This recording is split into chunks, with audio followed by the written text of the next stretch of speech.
welcome to Small Town Radio. I am your host, Maxim, and the person I am ordering food from is... Also, still here at Golden Leaf. This is Connor Kfiatchain. That is my last name. That is accurate. I don't know if I've ever said my last name on this show. I think you have. I mean, when you plug your website occasionally. Oh, yeah. Yeah. But I don't think we've ever talked about it, you know? But we don't need to, because it's not a small town. It's a month. The month of April in Polish. Really? I didn't know that. Yeah. It's actually it's on the calendar. Can you do a Polish accent? I cannot. I can't either. I tried to do one the other day and I just did a Russian accent. Yeah. Yeah. Well, welcome to Small Town Radio. Welcome to the experience of traveling while you're stuck at home. God, I know. This is the beginning of... We just finished our second full week of stay inside. So, at time of recording, it is March 29th. I am really wanting to go outside. Yeah, I mean, even in New Hampshire, some of the trails are starting to shut down. I know in Colorado, some of the national parks have closed, so people don't congregate there. So, yeah. Can't always, even if you can get outside, you can't really explore the nature the way we might want to.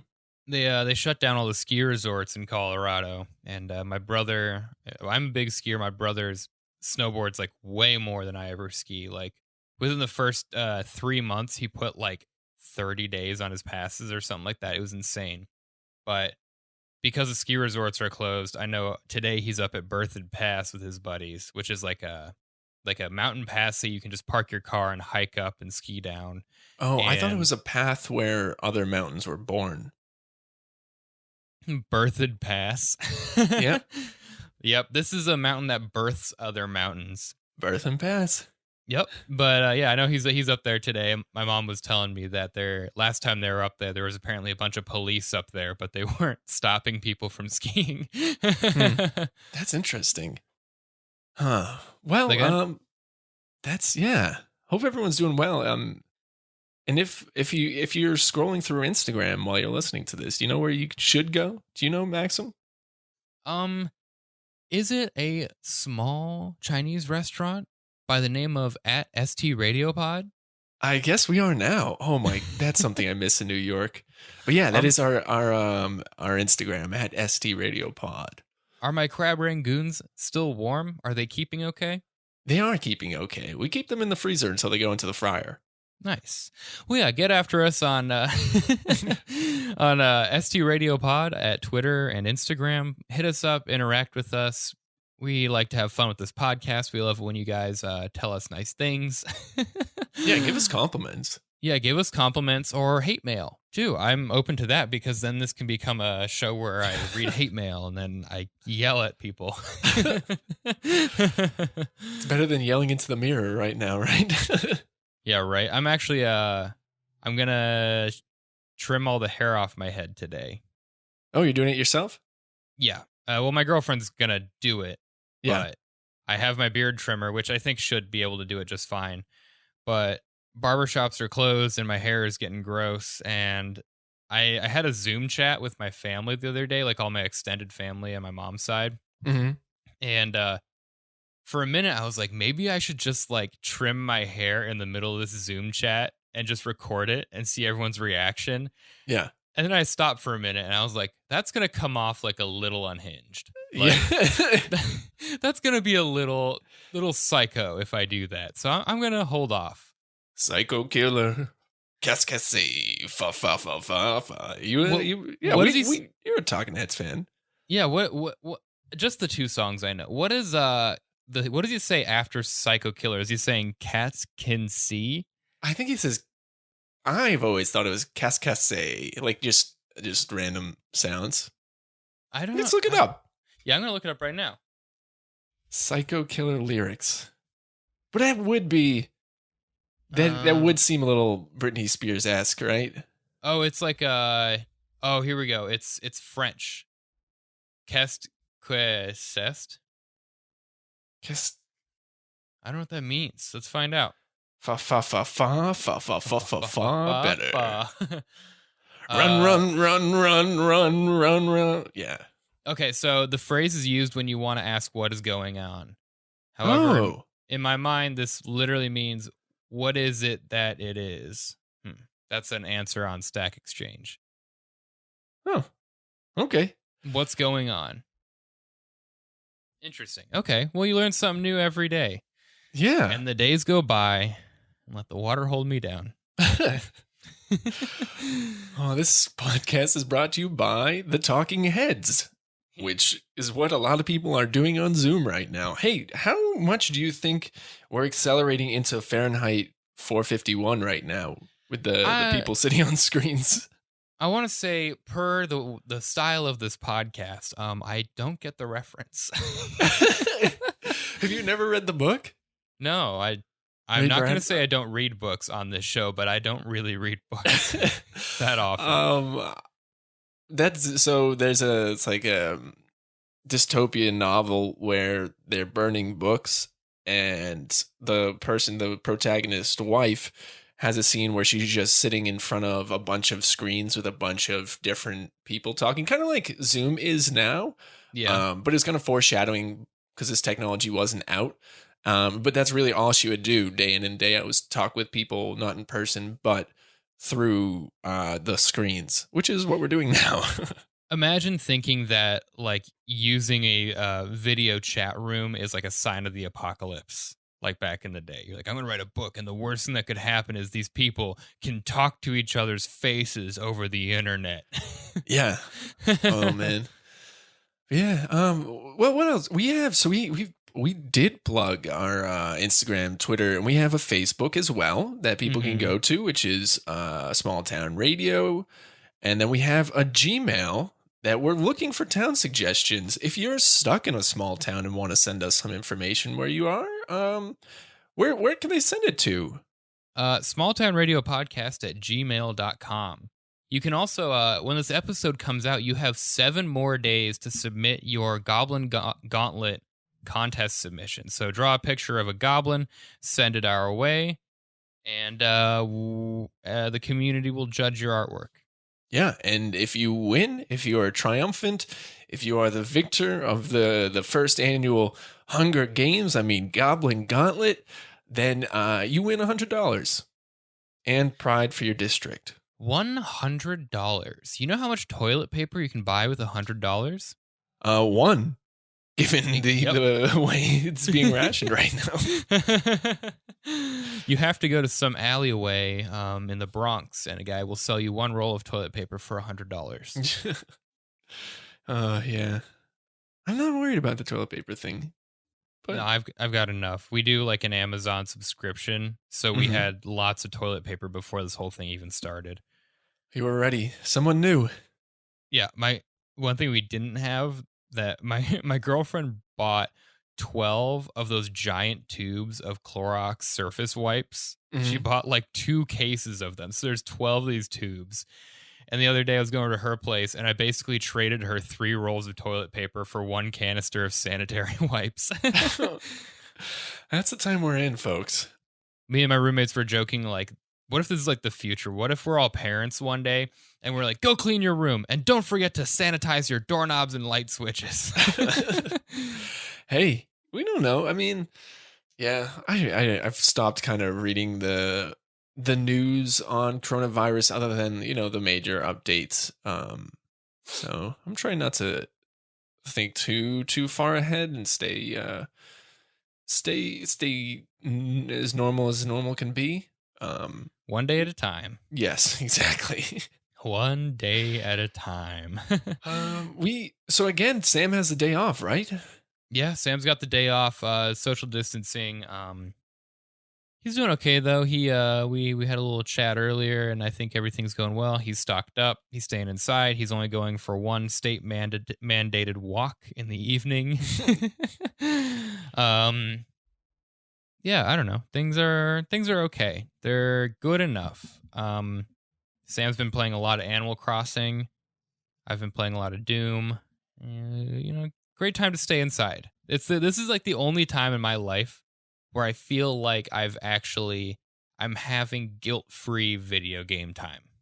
Yeah, I mean that's kind of what it is. I'm not a gamer, um, but I was like, well, I'm here with my parents. Maybe we get a Nintendo Switch and like do Mario Party or something. But I don't think so. Like in my head, I think, well, would I use that or would they use that after this settles down? Probably very limitedly. So, Right. I'd say like this time, especially if you're in a place with your family, I think the people who are thriving right now are board gamers. oh yeah, Oh yeah. oh yeah, Like if I had my collection of board games back in Denver, like here in New York City, there would be no boredom. yeah. I love playing board games by myself. By yourself? Oh, you don't? You're not? You're talking about with other people? Yeah, I have Wait, roommates. do other people play board games with other people? You're joking, right? Yeah. Mm-hmm. Yeah, I know. I'd like to see you play Settlers of Catan by yourself and you just have a table with 4 seats and you just switch positions every turn. Well, Like, the thing is, like, well, the person I play with, doesn't like to trade with me. Well, one of them. The other one's kind of like, the happy-go-lucky, like first time playing, but and then the other one's kind of just like the quiet type who's like focusing on the game. So, those are my friends that I play with always. It's always the same group. Um, okay. um, yeah, but I definitely don't play all my board games alone by myself. No. There's actually as a board game enthusiast, there's lots of board games that have solo modes built into them now, which is an interesting thing because you take a complex multiplayer game and then a lot of them have setups for just playing it solitaire so that you can like challenge yourself and like have something set up in a side room that you just come and play a few turns every once in a while and walk away from it, which is interesting. You mean like a puzzle? Like a puzzle, but something that you actually have to roll dice and strategize. But kind of same concept. I just imagine someone building a puzzle and they have a six-sided die and they're like, all right, odds I don't put a piece in, evens I do. All right, let's see how it goes. Oh, no puzzle this hour. All right. Oh my gosh. You roll a die and that's how many pieces you get to check if they even fit. So like you get to pick up like, oh, I got to pick up 3 pieces today. Nope, don't get to place any of them. All right. All right, be back again tomorrow. Good thing I got the 2,000 piece puzzle. I feel like now, like, I haven't wanted to do a puzzle in a long time, but I feel like right now it could be nice to just have like a 10,000 piece puzzle. Mm-hmm. Yeah, and a big table. I miss my desk. I miss your desk too. Man, that thing was awesome. Recording in my bedroom. Like if you viewers at home, if you saw me, I'm like sitting on a wood chair from my dining room table and my microphone is sitting on another wood chair and I am hunched over in front of my laptop recording in this weird like Hunchback of Notre Dame position. I miss having a desk where I could sit like a proper dignified podcaster and dog shit open micer. Well, what's one way to ease your podcasting blues? Is it talk about some small towns? Oh, it sure is. Oh, yeah. That's what we're here to do today and every Sunday. Or Monday for you. Monday for you. Yeah. So, well, I guess so. I'm going first this time, right? Mm-hmm. So Yep. we are headed to a state I don't believe we have done yet. Ooh. We are headed to Ropetoe, Indiana. Oh, I don't think we've done Indiana. I don't think so. I think the Midwest, even though it's not really the Midwest, it's like definitely further east. No, that's the Midwest. I know it's classified as the Midwest, but if you look at the map, it's not even in the western part of the country. Well, I mean, you can break down the Midwest into like Midwest, and then there's also like the Rust Belt. Like Michigan, Indiana, and Ohio are Rust Belt, but they're still Midwest. I know. Either way, we're going to Indiana for the first time. The Hoosier Hey. State. So what state? Hoosier? The Hoosier? Hoosier. Hoosier? Yeah. Have you seen the movie Hoosiers? Or like No. the Indiana Hoosiers, like the college mascot? They're the Hoosiers. I was looking it I've up. never heard of that. I looked up something and I didn't research it more because this isn't actually part of the town, but I was just looking up like stuff about the history of Indiana, and people the thing I said was no one really knows where the name the Hoosiers came from, but Indiana is the Hoosiers. I don't. What are the? I'm so confused about this thing Hoosiers. Hoosiers. Let me just look up the word itself. Here we go. Indiana government history. There was once a contractor named Hoosier employed on the Louisville and Portland Canal who preferred to hire his laborers from Indiana. They were called Hoosiers men, and eventually all Indianans were called Hoosiers. Oh, okay. Well, Cool. Yeah, we're going there. This is the Hoosier Nation up in Ropetoe, Indiana. The Hoosier Horde. Yeah, and so Ropetoe is between South Bend and Michigan City, Indiana, which is Okay. along the northern border of the state. No, I've driven through there. Oh, really? Well, Yeah. maybe. I mean, it's Ropetoe is not quite central between the two larger places, but further west, closer to Michigan City, and the Great Lake Michigan. So Okay, yeah, like my family, we used to drive into Michigan from Denver for Christmas, and when you drive in to Detroit, you drive through the northwest corner of Indiana. You just cut a little bit of it, and you go through Michigan City. So I've been over there. I think I took a train through there as well, like that part of Choo-choo. the country. Yeah. Oh, that was such a good time. Well, the population of Ropetoe, Indiana is 1,786, which is roughly the size of Leavenworth, Washington. So if that Ooh. it's a community size town. Mhm. And facts. It's as big as my high school was. Really? Oh, how my high school is bigger than that. Really, I think I had like right on like 1,700. We had like 34, 35. Pinkerton, the biggest Wow. school in the state of New Hampshire. Really? Yep. Yeah. Actually, Were they- Derry were and they- Londonderry, even though they're towns, are technically the most densely populated area of the state. Like that area. Interesting. Wow. Yeah. Are the students bigger also? No, we're just better. Just better. We're just number one. The Number one, students baby. are normal size, but man, there are a lot of them. Oh, my parents are definitely. 1 second.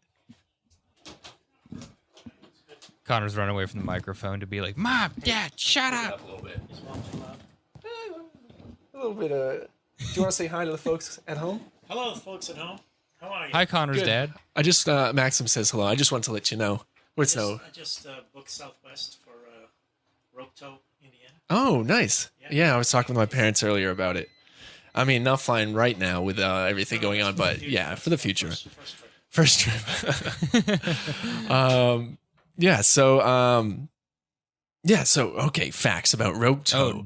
So we're gonna have to shout him out, obviously. Shout out to Connor's parents, Connor's dad specifically. Yeah. They they don't have social media, but they will get the shout out. Look how supportive they are. They're like, "Oh my gosh, are we being too loud for you to record your podcast?" Sorry, sweetie, we love you so much. We'll keep it down. That is pretty much exactly how that went. I would have just picked up my entire setup and just walked into a weird corner in the basement and been like, okay, small town radio. Facts. I've done that before for different recordings. Yeah. I'm guessing like in my head, I'm visual because we don't have the cameras set up this week. I'm imagining you sitting on your bed in like a blanket tent recording inside. I've literally done that before in London, England for a podcast.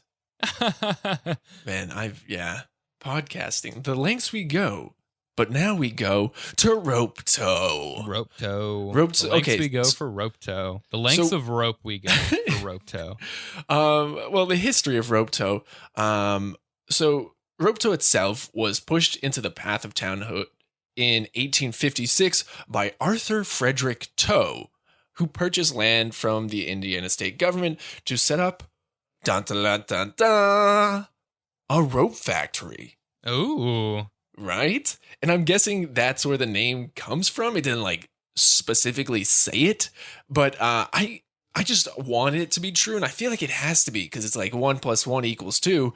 But can you think of the Rope plus logic? toe equals Ropetoe. Yeah, I love the logic of it. This guy was just like, all right, what's my name? What do I want to make? Okay, that's our town name now. He's the only he decides. Everyone else that moves there, like, can we call it like something else? He's like, no, this is my rope factory, and I am the toe who owns it. Yeah, yeah, it must have been, but I mean, it's also pretty small back then, and still small today. So I feel like if you're the person supplying the jobs, you kind of have the authority. Yeah, you kind of shake everyone down, and plus, rope, you can tie people up with rope. So you can tie them up and be like, what's this town's name? Like, Ropetoe. It'd be a better name for a bandit than a town. Yeah, right. But so according to thefishingfacts.com, Toe wanted to corner the rope market, manufacturing market for shipping for ships fishing on Lake Michigan, which he actually did in the late 19th century. And Ropetoe, Indiana was once the world's leading commercial fishing rope manufacturer in the world. Wow. Was it, hang on. Is this the fishing rope capital of the world though? It once was. Oh, okay. So they did call it the capital. I mean, yeah, sure. Maybe it's all relative now, isn't it?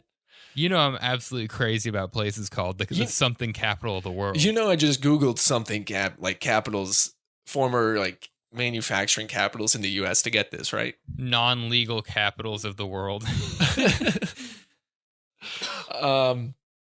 So the factory did pretty well for a while, obviously, if they were the capital. But I couldn't figure out why, but in like the early 20th century, the factory went under, and maybe it was due to the Great Depression. I don't quite know. But it didn't survive to today. But in town in Ropetoe, you can go to the town's museum on High Street, which shows the history of the town and some of the history of rope making. Oh. So, yeah, if you once things open back up and you want to go show the kids what rope is, go to the Ropetoe Historical Museum. What kind of rope do you like? All rope. All rope. Do you have a favorite knot? I wasn't a scout, so I don't know any knots. Shoelace? Bunny ears? The one that helps you run away from your problems? Hey, did you know if you're tying a shoe in a double knot, you're doing it wrong? Because in theory, if you tie the single knot the right way, the friction is just right, so it won't fall off. It won't untie. Let me ask you this: when you tie your shoe, you cross the two laces, you twist them together. Yep. Do you then make one loop or two loops at that point? Over under one. You do the one loop? Okay, yeah. I do two loops. Child's play. I that's how I learned to tie my shoes, and I have never done it any other way. So I do the twist, and then I make two loops, and then you twist the two loops, and then you do the same thing for double knotting. And I've had a lot of people make fun of me for it, but I stand by my shoe tying method. Who are your shoe tying bullies? Who does that? People who have watched me tie my shoes. The amount of times I've watched a man tie his shoe in the last year is probably less than 3, which is also a heart. Or is that greater than 3? Less than 3. You're Less right. than 3. Oh, I was right. Okay. I think you've watched thousands of people tie their shoe. You just don't even think about it because it's New York City, and you just don't pay attention to anyone except anyone who poses a threat to you on the street. Yeah. But bullies of shoe tying. Well, You yeah. freaking So, nerd. Saw how you're tying your shoes back there. I want to let you know that only losers tie their shoes with 2 loops. man, weren't times simpler before quarantining? Right. Now they're like, oh my goodness, you own shoes and you can go outside? Just kidding. It's not that bad. Well, we're on to fact number 2. And today, ironically, Ropetoe, Indiana is the home of the American headquarters for the TWIF. And Which is? yes, great question. I was just going to say, what is that, you ask? So can we do that again, actually? What is that, you ask? Sorry, do you want me to say, Oh, what is wait. that, you ask? Sure. Yeah, I didn't think it all the way through. Okay, you say the first sentence again. Ironically, Ropetoe, Indiana today is the home of the American headquarters for the TWIF. TWIF? What is that? The TWIF is the Tug-of-War International Federation. Oh my goodness, this is so cool. So you go from making rope to pulling rope. And so if you're interested, according to the Tug-of-War International Federation's website, tugofwar-twif.org, the mission statement of the TWIF is, quote, as an international federation, our mission is to provide the structure and good governance necessary for the well-being and development of the sport of tug-of-war throughout the world.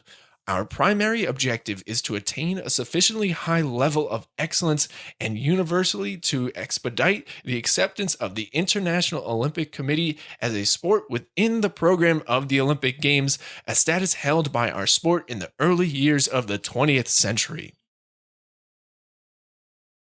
End quote. Awesome. Can you?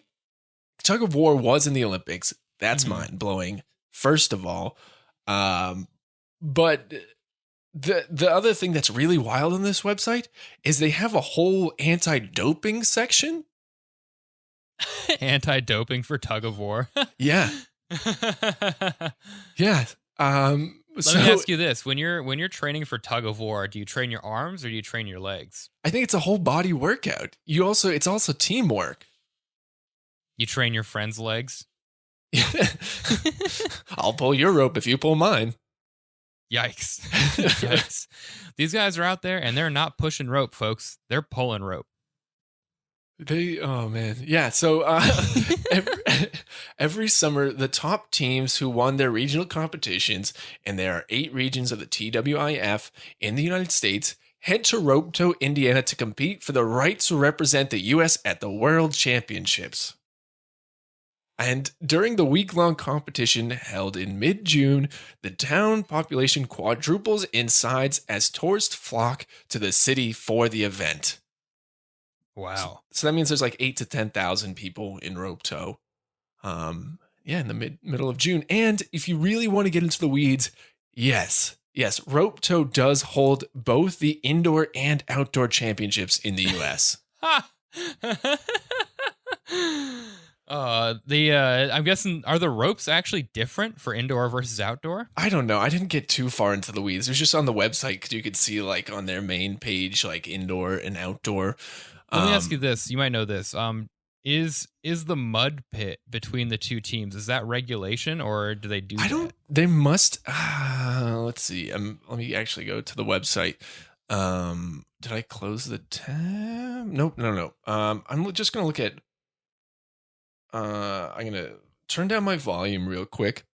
We'd click on this YouTube video. And this has got to be indoor. They have their little graphics logo at the beginning. Why is this so small? It looks like they're on a gym floor.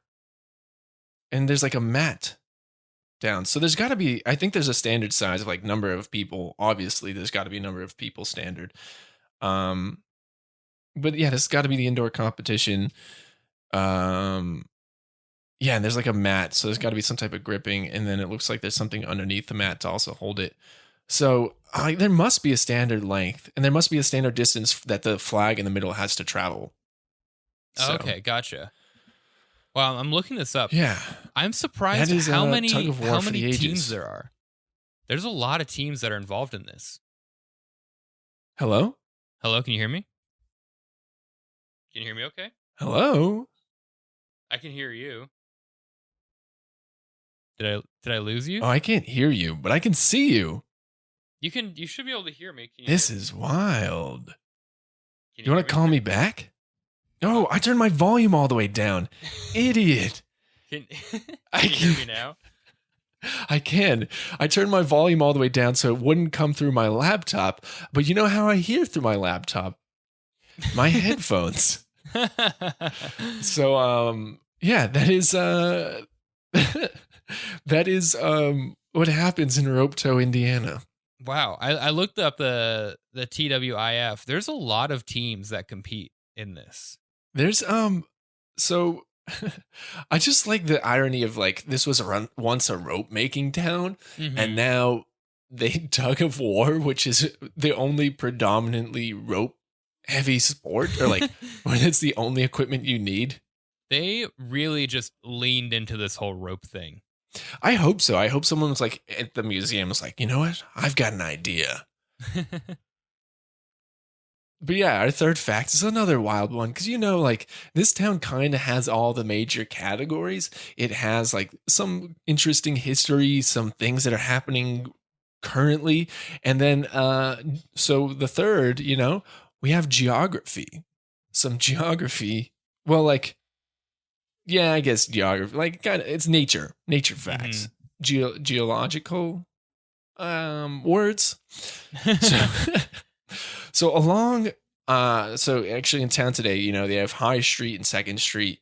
You have the typical shops and restaurants and a few microbrews where bands play and you can like get drinks after the tug-of-war challenge, yada, yada, yada. But just north of what a person may consider the downtown of this small town is the Northern Small Tree Trail, which is home to a bogus world record, in my opinion.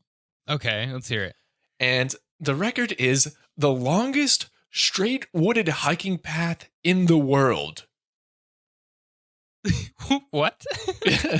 Like it's like a perfectly straight line? Well, so from Wikipedia, quote, just over 2 miles, the straight section of the Northern Small Tree Trail Loop in Ropetoe, Indiana, was identified as the longest straight wooded hiking path in 2006.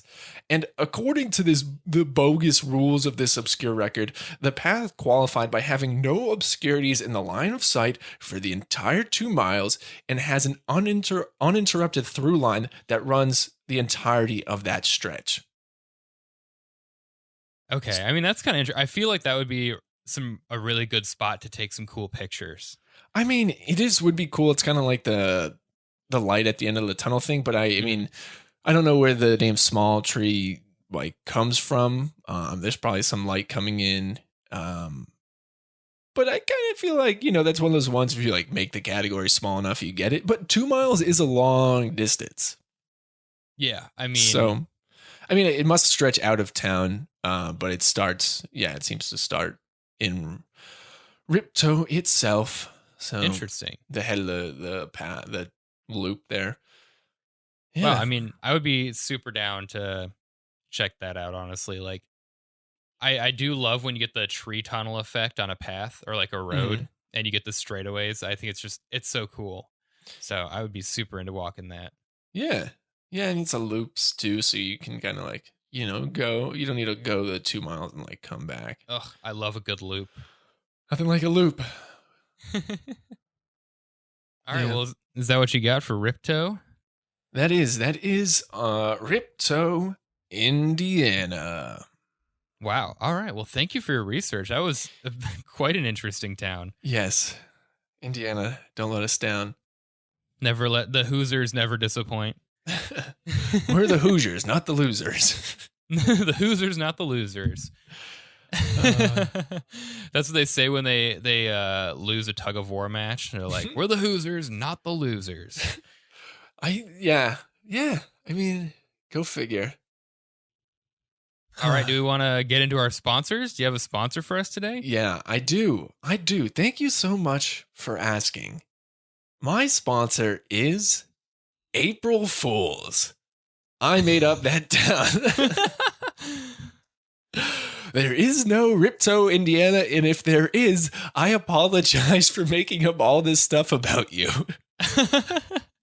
With that being said, now my Ropetoe, town is not not Ropetoe. gonna. My town is gonna sound more ridiculous now that we've revealed, but I want to say you did a great job getting into the specifics of like the location and the tug-o-war thing. That was good. That was very believable. Especially, I feel like when I was doing this, like I was like, I feel like now that we've done so much research on so many towns, we could definitely write a very believable made-up place. Well, that's the thing. I actually broke it down into like the name of it, Ropetoe, came into my head just randomly, and I was like, all right, a state that we haven't picked up on that. So like checking things off that way, and then just breaking down to the major categories that make it interesting. But the one thing, while everything is made up, the one thing that is real about this is there is a TWIF. Oh, yes, yes. That is completely real. And their mission statement that I read is the actual mission statement. There is an organization out there who is the International Federation for Tug-of-War, and they are actively trying to get the tug-of-war back into the Olympics. That's so cool. I'm so glad that part is real. Yeah. I don't think I would have been able to come up with the wording for that mission statement, but yeah, that is 100% real. And there really is an anti-doping section on their website. Oh my God, I'm so happy. Yeah, and when I went to that YouTube video, that was 100% real as well. So, oh wow, I thought you were turning it down so you could make it up. No, I wish I was that April smart. Fools, during this April Fools, we were supposed to be fooling the listeners. You fooled me. Yeah, no, well, I knew. So I like my logic went rope. All right, Ropetoe obviously needs to have something with rope. Maxim loves capital of the world. Let's throw that in. And then I was like, all right, what's a one-off from rope that's just far enough off so people aren't catching on? I was like, all right, tug of war. There was something else that maybe I'll save for another day that I want to make as like an event that happens. Yeah, I'll save it for another time, but I think it would have been really fun. Okay, cool. Yeah, well, good job writing that. I'm impressed. Thank you. Ropetoe, Indiana. And you know, the one thing, I'll do this in real time. I'll make sure that I just didn't make up. There's a Ropetoe? No, there's a Ropetoe what? Map. Let me go to a map. There's a Ropetoe, Indiana. That might be. Wait, that's a name of a person. David W. Ropetoe. Regiment. Ropetoe. Regiment name side Indiana. So I think this guy when you look up Ropetoe, the guy that comes up would crush it in tug-o-war. Where's?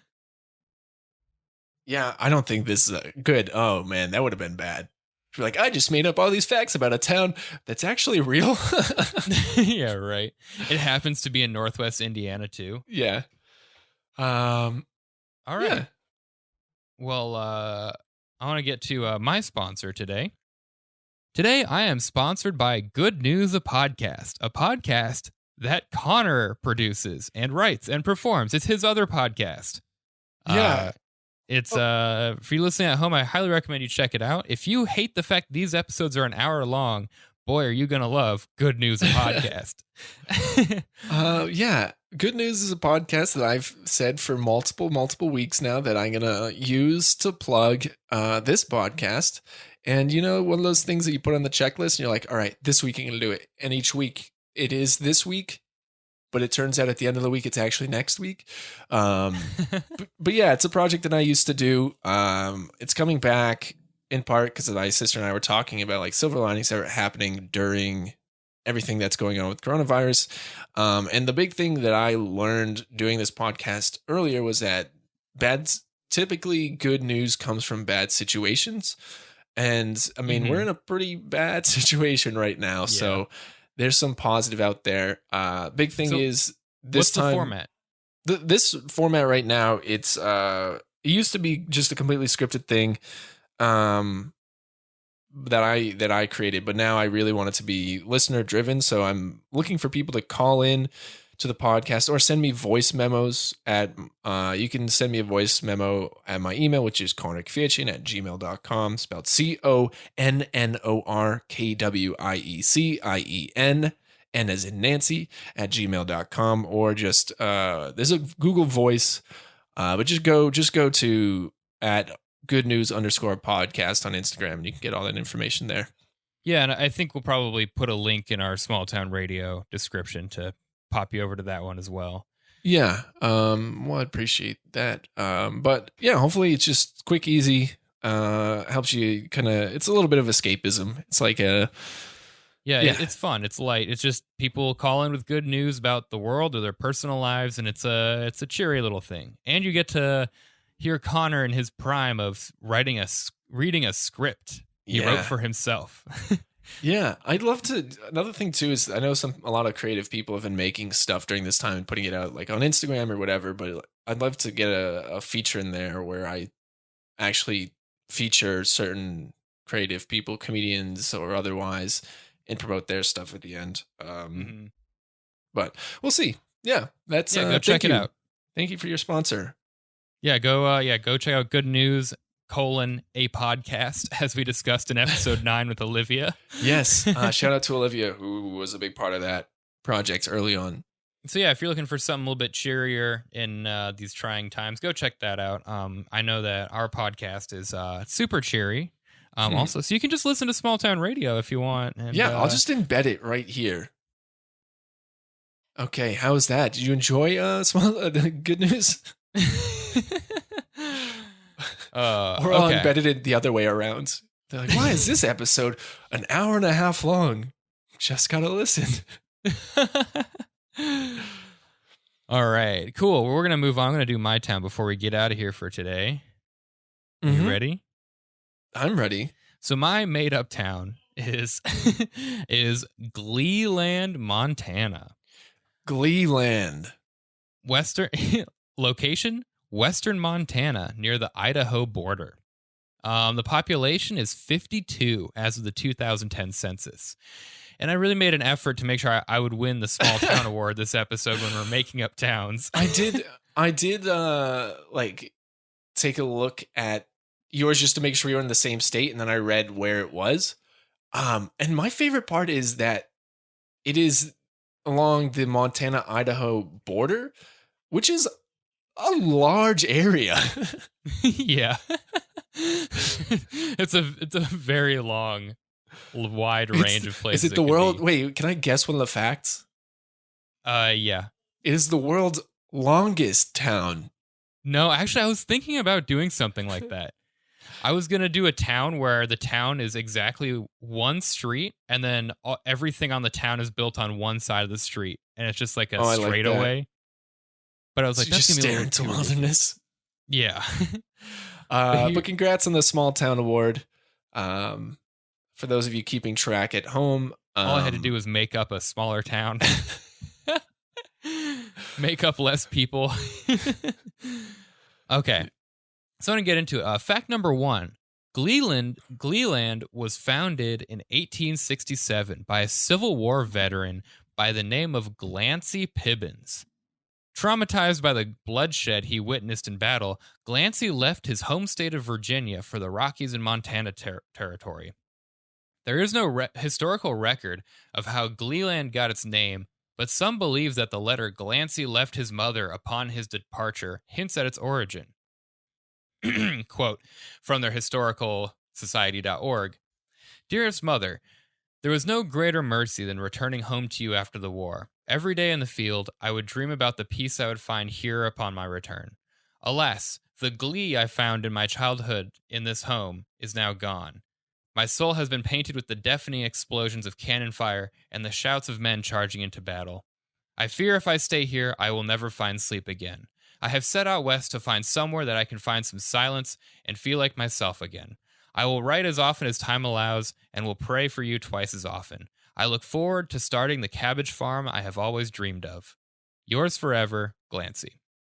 So in the letter, he mentions the glee he found in his childhood. So people think that he was like, I want to feel this feeling of glee again that I had when I was a kid. So I'm going to run away and start a new town.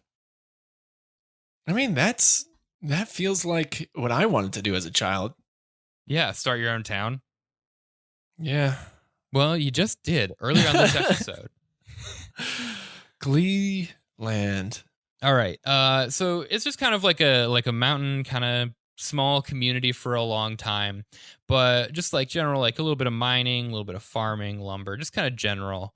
But in 1910, Hodgins Plasters, a mannequin factory, opened in Gleeland.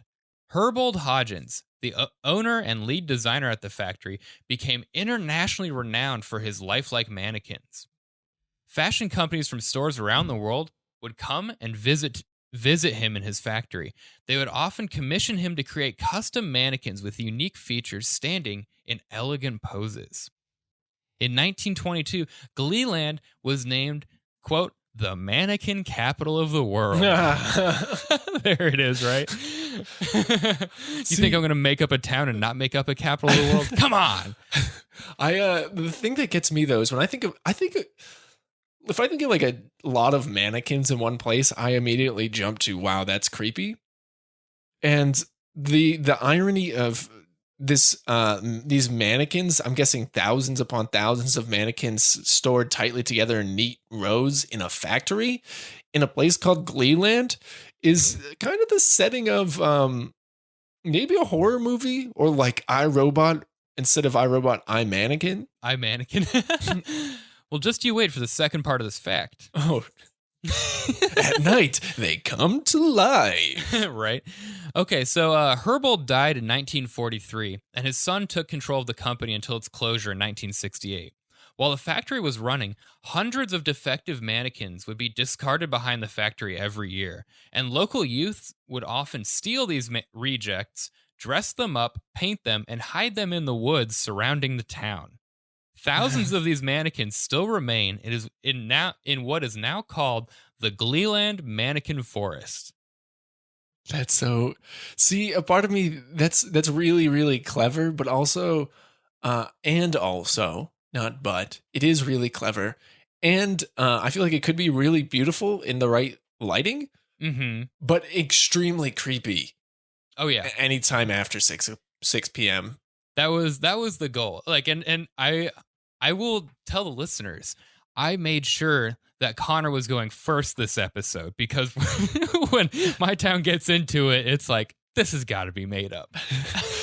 I just hope at the end of it, you just say, and there was one thing that I pulled from a real town, and it was the mannequin forest. Oh my God. No, I feel like I was like, okay, this is a thing that could happen, because if I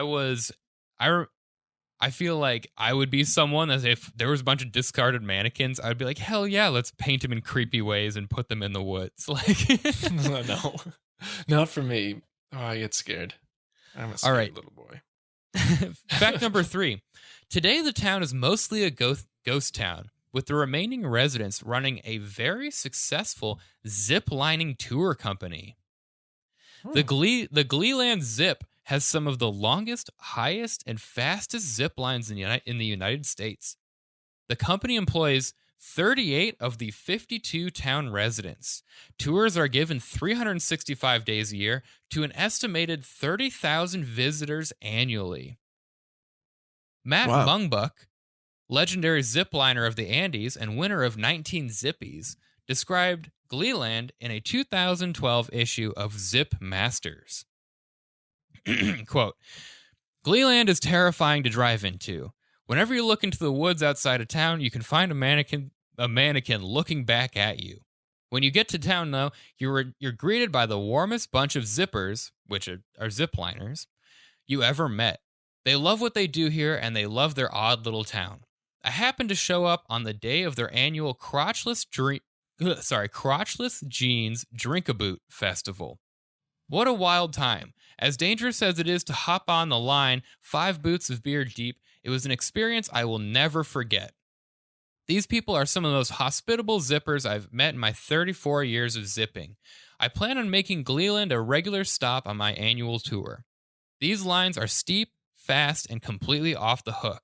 Nothing like I've ever zipped anywhere else in the world. On the line they refer to as Dragon's Palm, it is normal for your handbrake to completely melt from how fast you are going. Now I know what a third-degree burn feels like when you're 4,000 feet in the air. That's.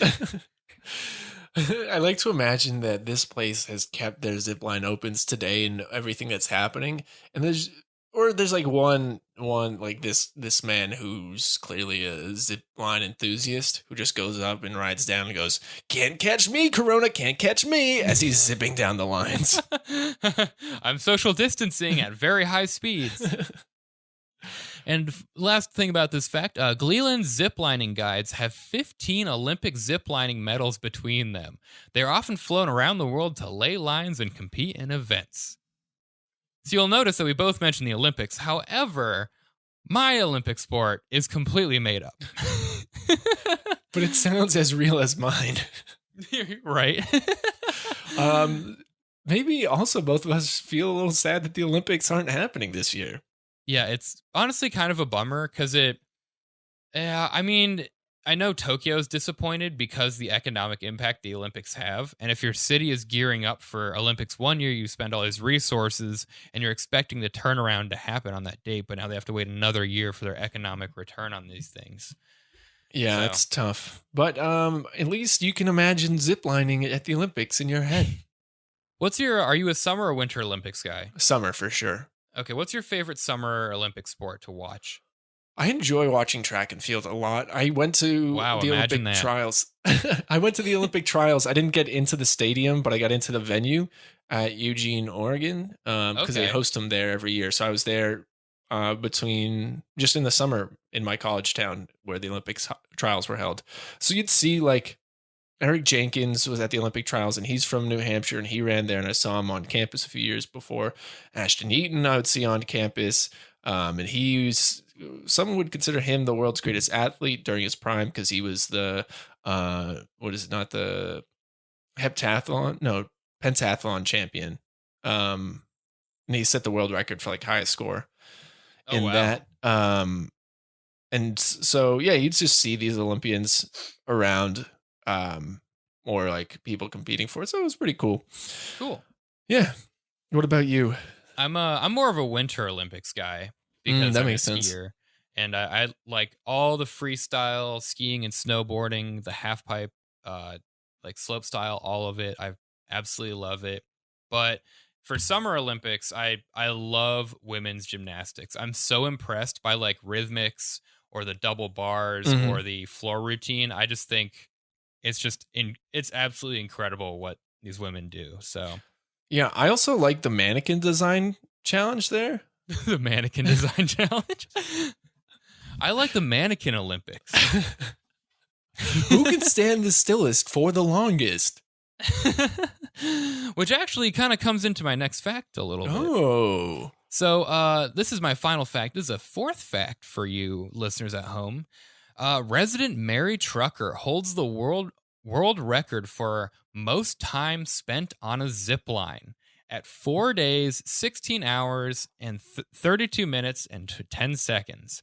Mary was ziplining alone on a lesser-known line over something called Mandible Ravine and got stuck waiting days before rescuers found and retrieved her. So you'll notice that we both finished off with a BS world record. That is the key for a successful small town. I guess so. It's like the formula is an origin story, a weird thing they do, and then a world record and a capital of the world fact. Yeah. If you got those, you have a good small town. We have a good made up small town. And when I was writing this, I was like having a lot of fun. I was like, wow, maybe we should just make small town radio about made up towns. I mean, that's what the show was initially. You're right. It's like, wow, who knew that reading about a bunch of towns would make me just want to make up a bunch more? I almost suggested we do a made up town lightning round. Ooh, that'd be interesting. I'd be up for that at some point. We should definitely do that. I feel like this was a good like creative writing type challenge where I really enjoyed this. Yeah, it's almost like we write comedy or something. I know, right? Maybe we should start another hour-long podcast called Small Town Radio After Dark.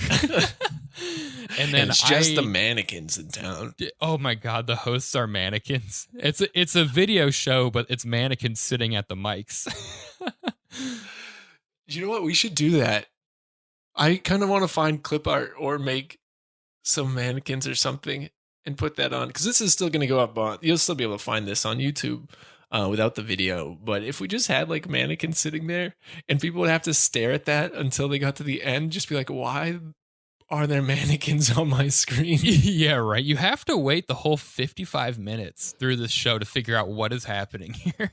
Oh man, that's great. Good stuff. Good work. Good talent. We will revisit this as an idea. I told my mom today, I was like, man, when we start this podcast, I like suggested we do an April Fool's Made Up Towns episode. And I was like, you don't understand. I've been waiting for this episode for 5 months. I've been told before too. They're like, some people have been like, you should just make one up and see, and just don't like tell Maxim and see what he says. Because we talk about town, like we surprise each other with our town facts. So in all likelihood, either one of us could have done it before. Yeah, I think if I heard yours, I would probably believe it was made up. Like, or sorry, not made up. Sorry, I would have believed it was real. Just the cool, like, the thing is like, especially go home and watch Tiger King on Netflix if you haven't. Yeah, I don't know. Everyone's been talking about it, but I have no idea what that is. It is truly a show that goes to show you that truth is stranger than fiction. And I think with a lot of towns we've done, like even like just one that mentioned this episode, like Leavenworth, it's just there are places and there are people who go above and beyond and do extraordinary things, and there are weird circumstances, and there are things that you almost can't make up.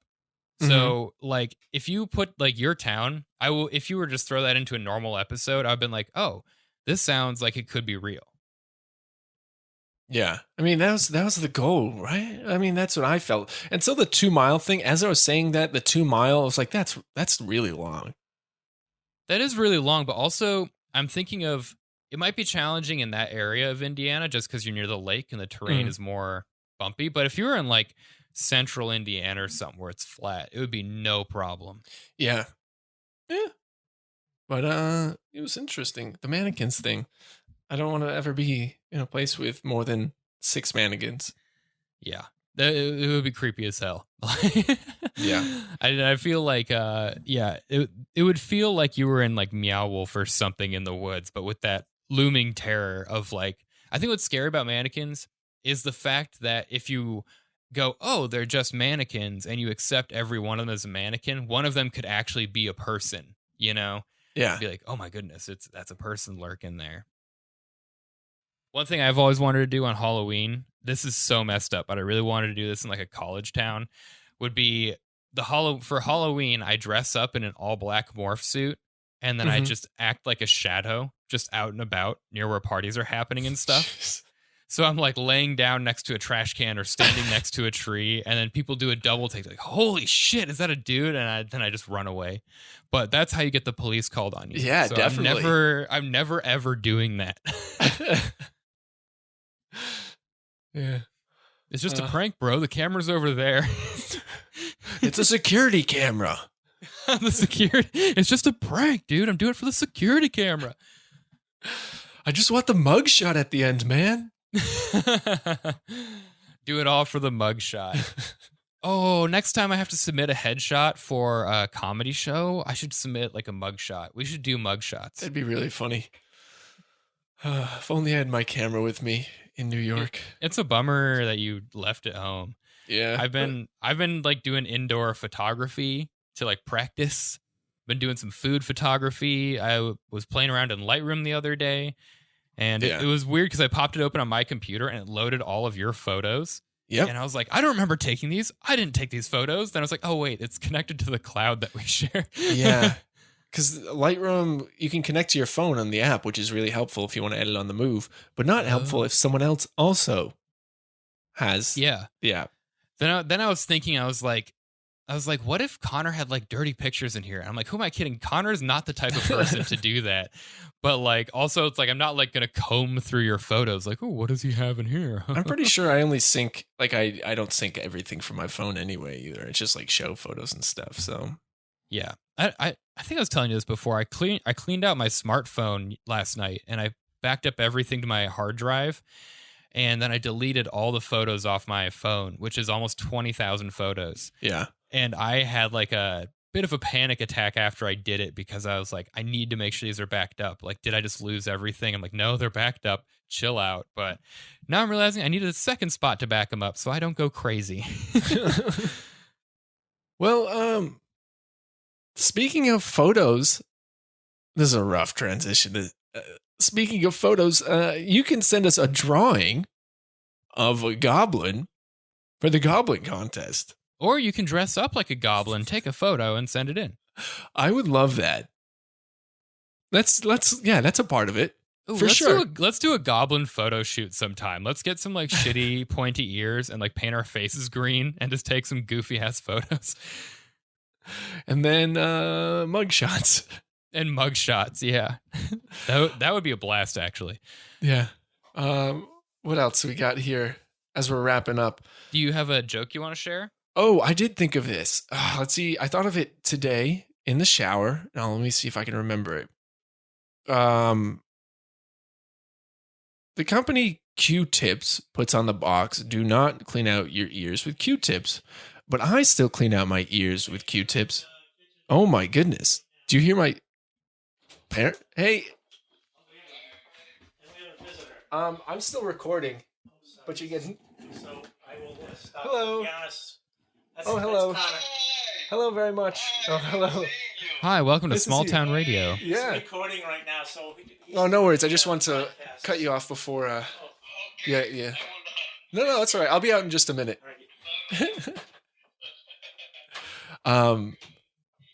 Yeah. So also to circle back around. Yeah, that wasn't also a setup either. I was talking to my dad about my made up town. So he was on board. But yes. So this joke. Yeah, so Q-Tip puts on their box, you're not supposed to clean out your ears with Q-Tips because it could be dangerous. But I still clean out my ears with Q-Tips because I know the difference between digging for gold and hitting the power lines. That's good. That one's actually funny. That's the best compliment. That one's actually funny because the other ones weren't. I thought you were going to be like, but I still clean out my ears with Q-Tips because it's dangerous. Like, you got to live for the thrill. Yeah, no, I got some other stuff. I got other stuff in the pipeline that I'll share later. But that one came to my head in full joke form in the shower today. Awesome. Good. Well, great way to close out with an actually funny joke. Good work. Okay, well, that's it for Small Town Radio. Thank you for listening. Thank you for listening. All right. See you next week.